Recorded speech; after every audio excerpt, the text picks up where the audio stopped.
क्या आप जानते हैं कि वो कौन सी गलतियां हैं जो आपके इतने बड़े सफर और इतनी बड़ी कुर्बानी को जाया कर सकती हैं? हर साल लाखों लोग हज पर जाते हैं, लेकिन बहुत कम वो खुश नसीब होते हैं जो हज्जी मबरूर यानी वो हज जो अल्लाह के यहाँ मकबूल हो जाए वो करके लौटते हैं। आज की इस वीडियो में मैं आपको सिर्फ 2 मिनट में हज का वो मुकम्मल और सही तरीका बताऊंगा जो नबी करीम सल्लल्लाहु अलैहि वसल्लम ने हमें सिखाया।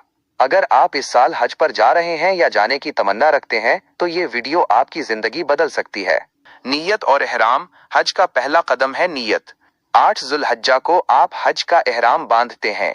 तैयारी: गुस्ल करें, खुशबू लगाएं और 2 चादरों पर मुश्तमिल एहराम पहन लें।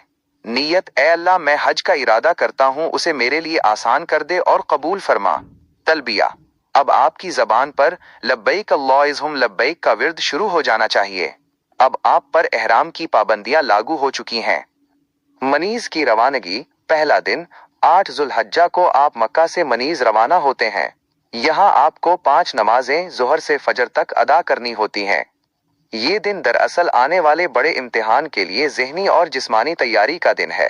यहाँ ज्यादा से ज्यादा जिक्र अज़कार करें और फजूल बातों से परहेज करें।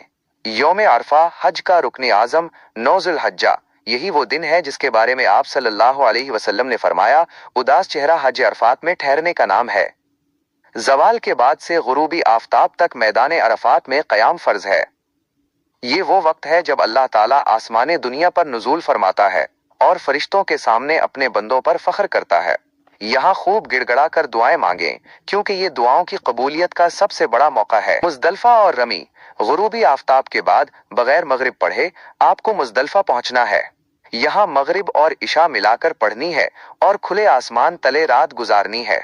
यहीं से आपने शैतान को मारने के लिए कंकरियां जमा करनी हैं। 10 जुल्हज्जा की सुबह, ईद का दिन, आप वापस मनीज आते हैं और बड़े शैतान को 7 कंकरियां मारते हैं। उसके बाद कुर्बानी, बाल कटवाना, हलक और फिर तवाफी ज़ियारत के लिए मक्का जाना होता है। 11, 12 और 13 जुल्हज्जा को शैतानों को कंकरियां मारने के बाद आपका हज मुकम्मल हो जाता है। याद रखें, हज सिर्फ एक सफर नहीं, ये गुनाहों से पाक होने का एक मौका है। अल्लाह पाक हम सब को बार बार अपने घर की बाअदब हाजिरी नसीब फरमाए और हमारा हज कबूल फरमाए। अगर आपको ये मालूमात पसंद आई हों तो इसे सदका जारिया समझकर अपने प्यारों के साथ शेयर करें ताकि किसी की रहनुमाई हो सके।